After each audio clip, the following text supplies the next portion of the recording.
eyed this morning. My eyes are all stuck together.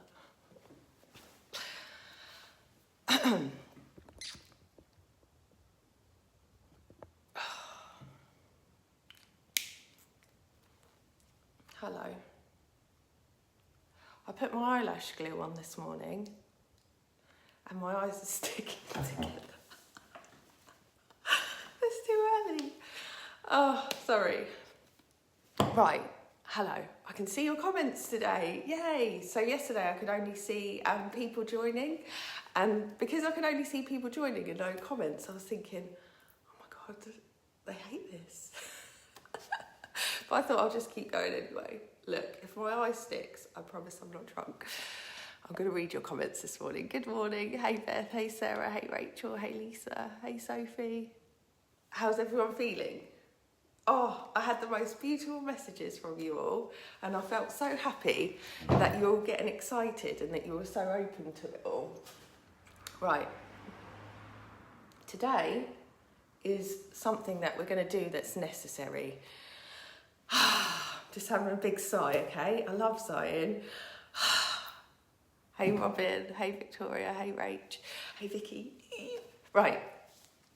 So today we're going to talk about release. And I'm going to talk to you about the homework. Today's homework is your news story and the number one thing to let go of. So yesterday when we talked about some people's projections on us, and that one day, a lot of the time we can narrow it down to almost like a moment where we felt this overwhelming pain and almost stopped being ourselves. Oh my God, my eye is stressing me out. I'm so sorry. So we felt this real overwhelm of being ourselves was no longer something that we could do safely, or it came at great cost of socially we would be excluded, or people would say not kind things about us. And for whatever reason, we stopped being ourselves. I don't know if anyone's felt that. Now I'm thinking I'm getting distracted by the comments. Anyway, right, so what I want to talk to you about is the homework first, sorry. So letting that go, the first thing is in your homework is that what's the number one thing you need to let go of? I'm going to have to take my lashes off.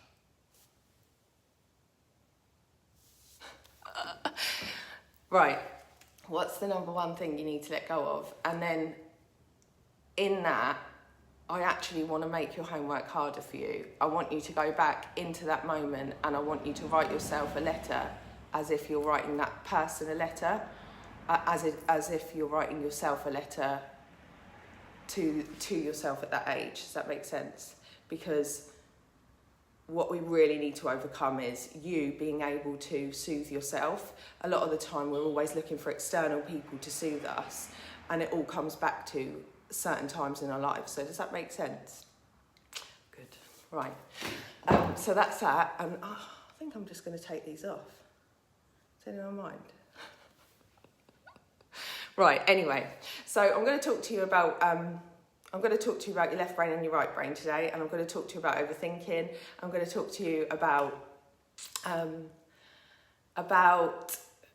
how we really change those things. So with your left brain and your right brain, you have, I like to think of it as this. Obviously it isn't that straightforward. Oh my God, literally, this is so bad. Yay! Are you all happy now? So your left brain and your right brain, your left brain and your right brain. Your left brain lives in the real world. It analyses everything. It wants to understand what's going on. It's rational. It sees what's happening in the world. Your right brain is your creative brain, and it wants to create every single day, yeah?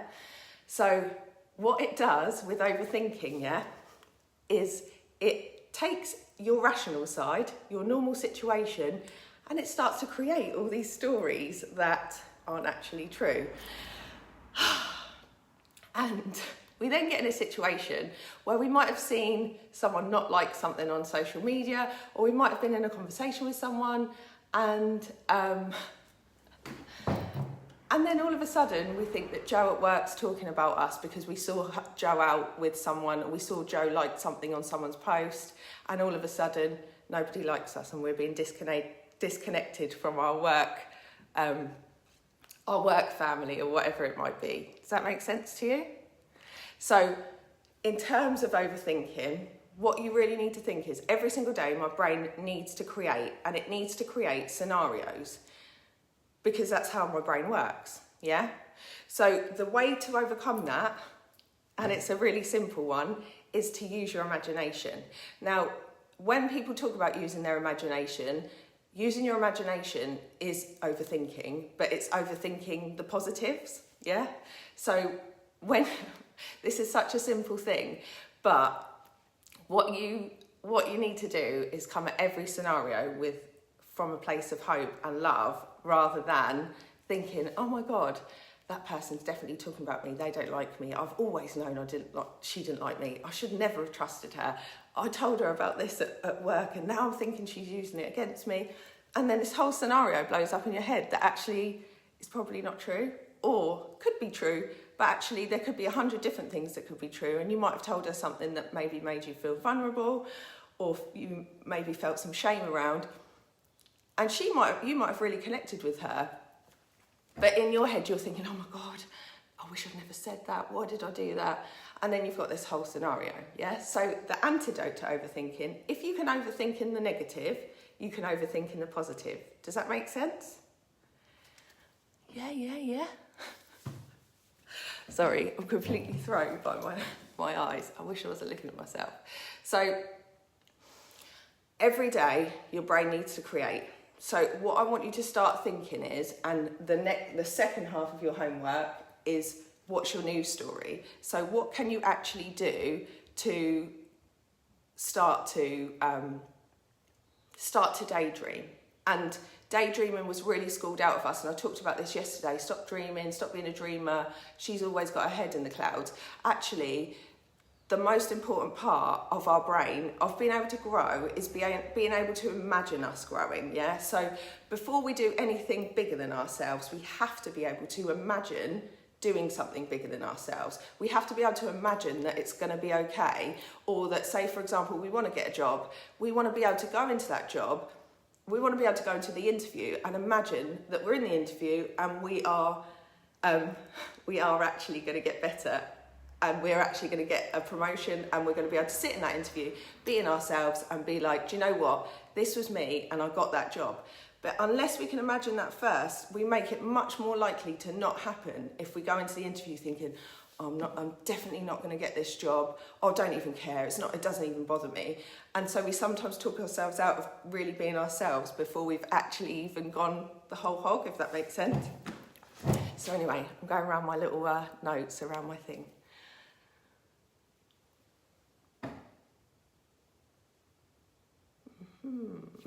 Right, so sorry, I'm just jumping through what I wanted to talk to you about. So one of the things that, by letting go of this thing that happened to us in the past, will mean that we're not carrying around a load of pain and a load of shame every time we meet someone. Because a lot of the time, something that happened to us as children, we carry the shame for it. And I don't know if you ever meet people and you feel uncomfortable the minute that you're in their presence, because you can tell that they're not comfortable with themselves, and people are just mirrors of people. So I like to think of it as smoke. Here's my metaphor for the day.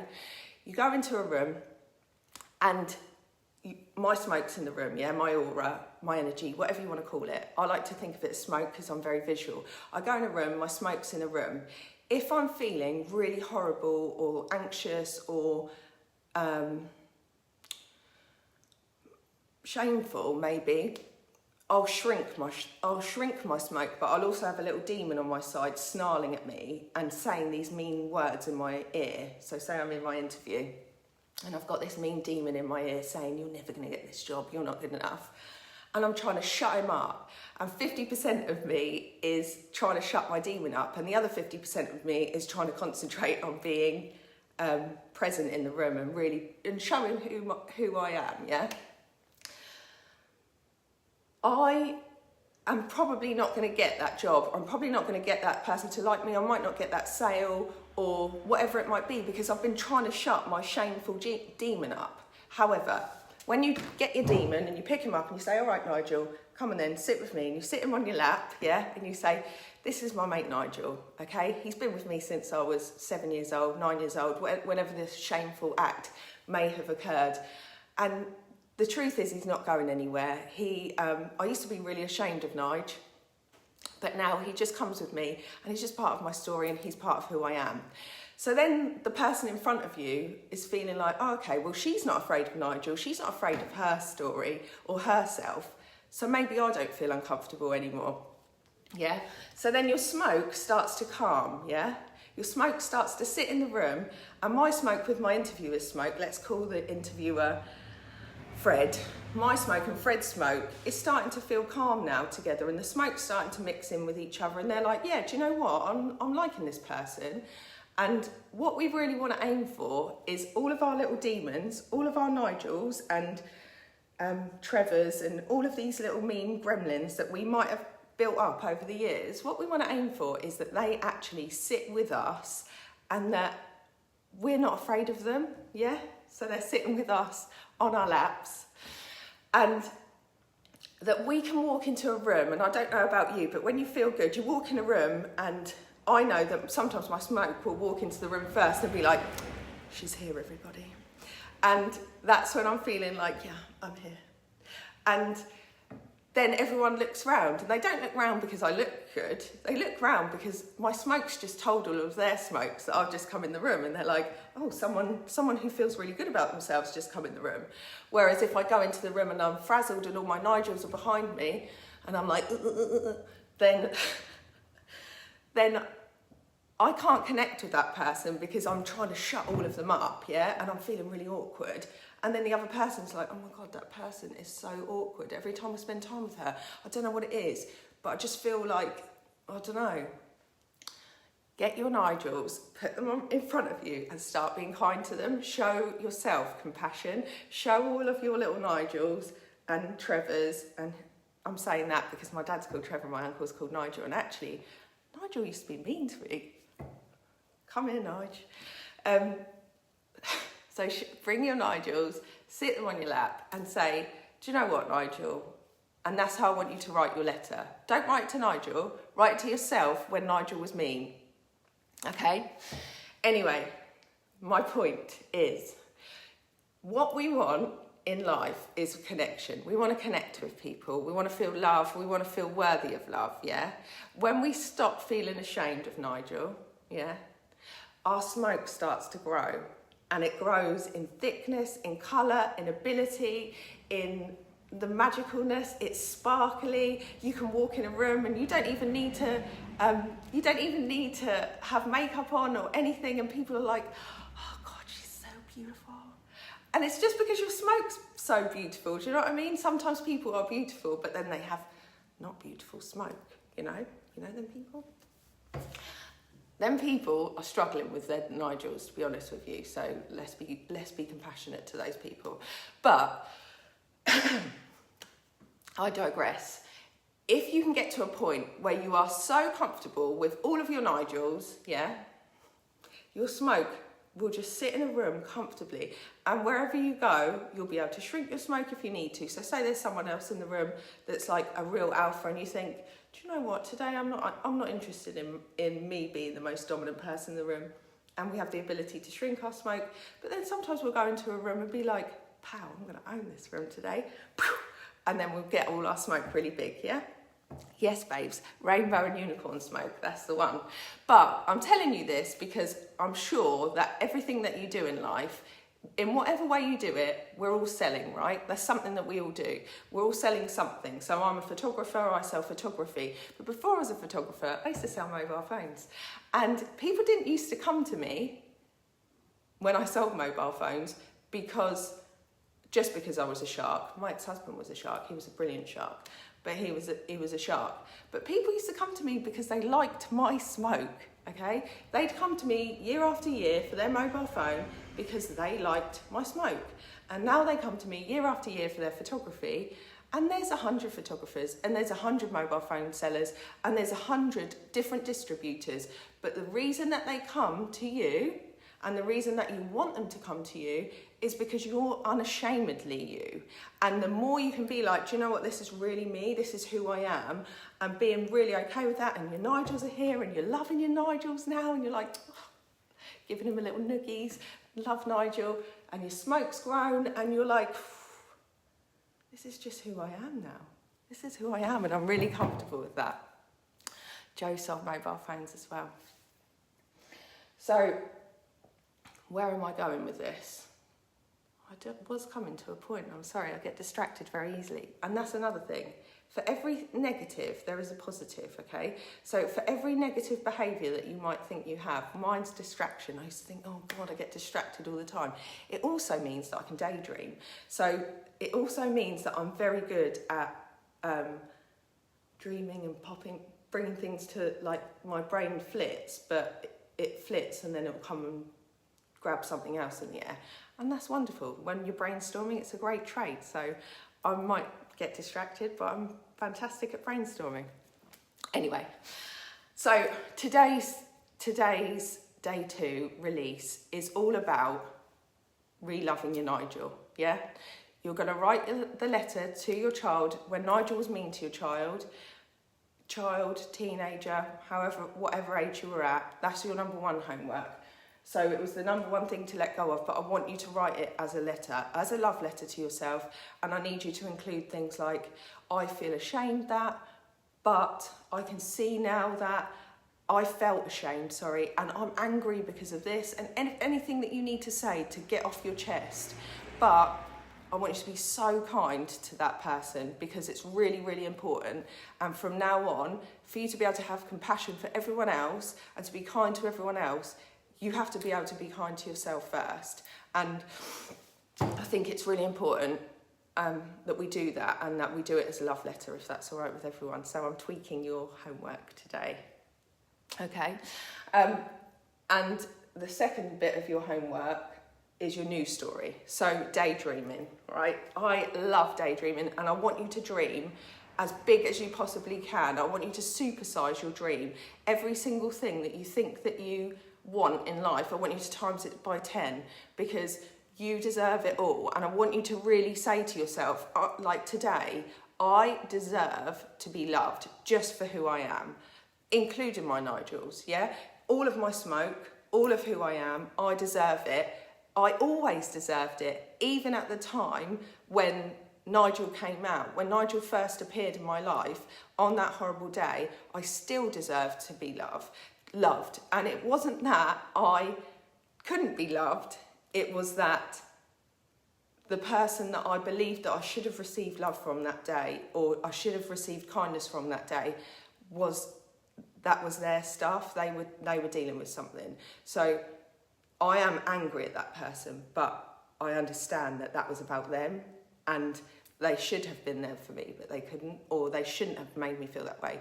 But now I'm mates with Nigel, and he's my little pal, yeah?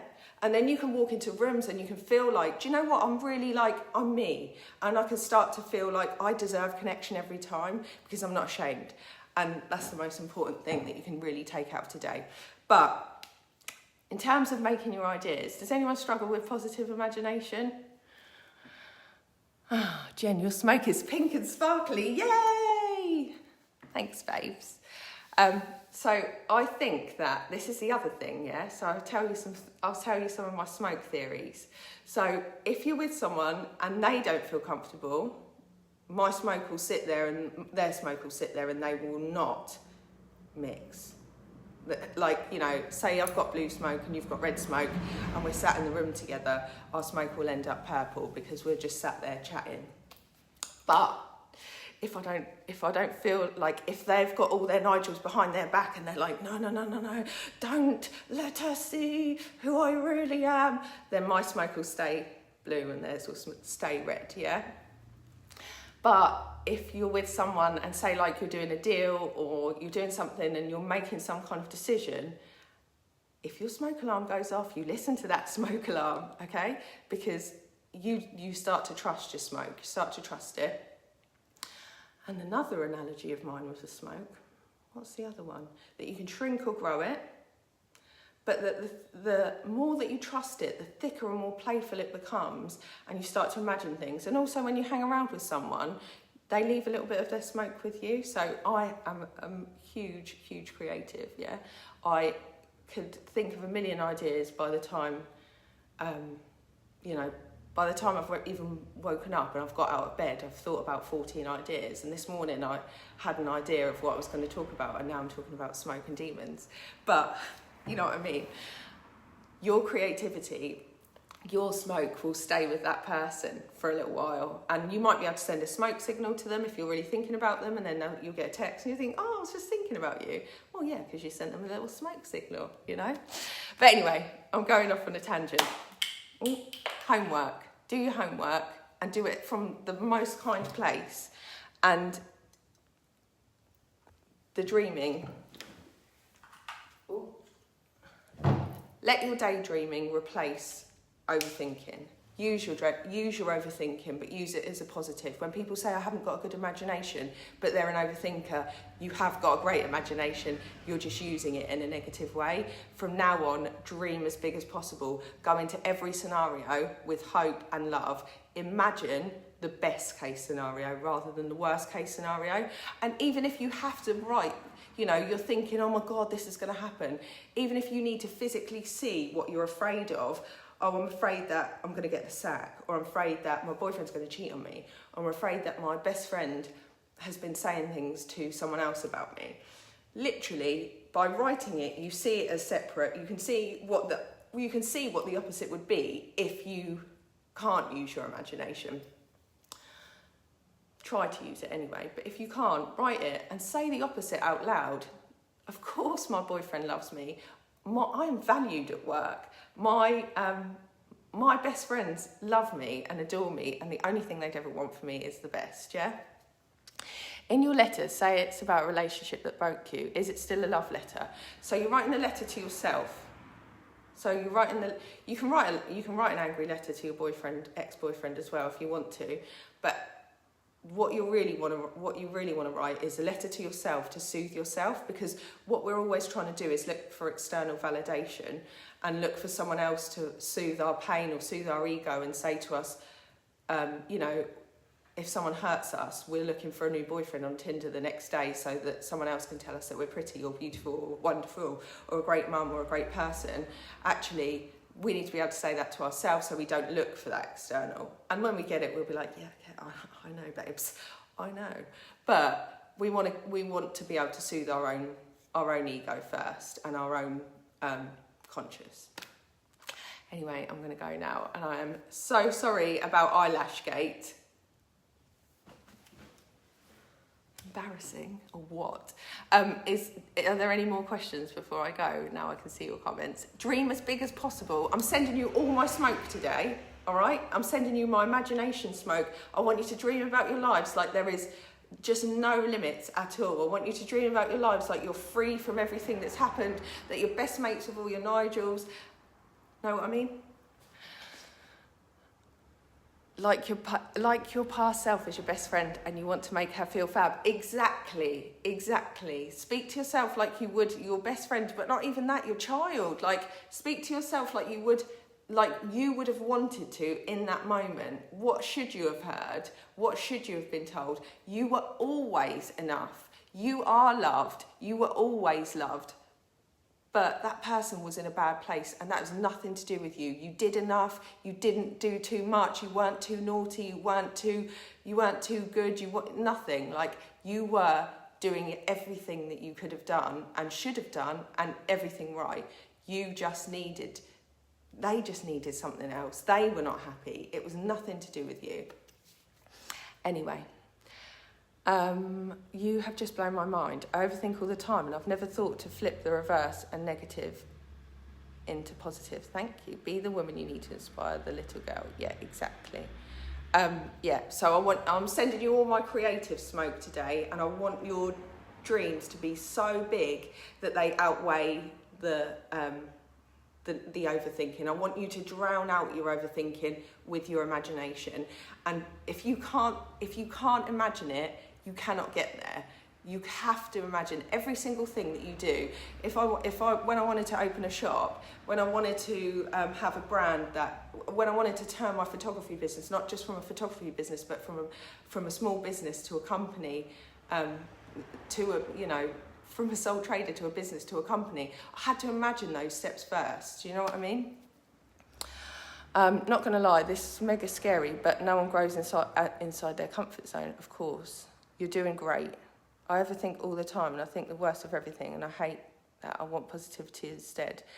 And I had a really amazing conversation with a friend of mine. She owns a ballet school, massive ballet company, and she, in lockdown, she said to me, Jen, I've lost like 70 grand last month, but I made 6K selling courses. And I was like, all right. And she said, I'm just so excited. And I was like, you what?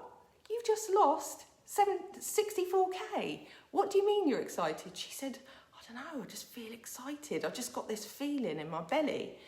And I was like, bloody hell, that is some great mindset right there, you know, especially in the middle of lockdown when everyone was afraid. And I just thought, wow, what is the difference between anxiety and excitement? And what is it? Anyone know? Hope. It is just hope. A hope that it will be better. And I thought, wow, she has cultivated a mindset where hope is her primary response to a fearful situation. We need that. And subsequently, because of that, because she wasn't focusing on what she's lost, she now has a business that is making as much money as her dance school was making, selling online dance courses. And I'm like, that's genius. She focused on what she did have rather than what she was lacking. And that just blew my mind, and I loved it. But anyway, so dream big, and I'm sorry that I've gone on. But, and I'm sorry about my eyelashes. Oh my God, I'm just so embarrassed. Love your Nigels, girls. Love your Nigels, and love your smoke. Sorry about that. Oh.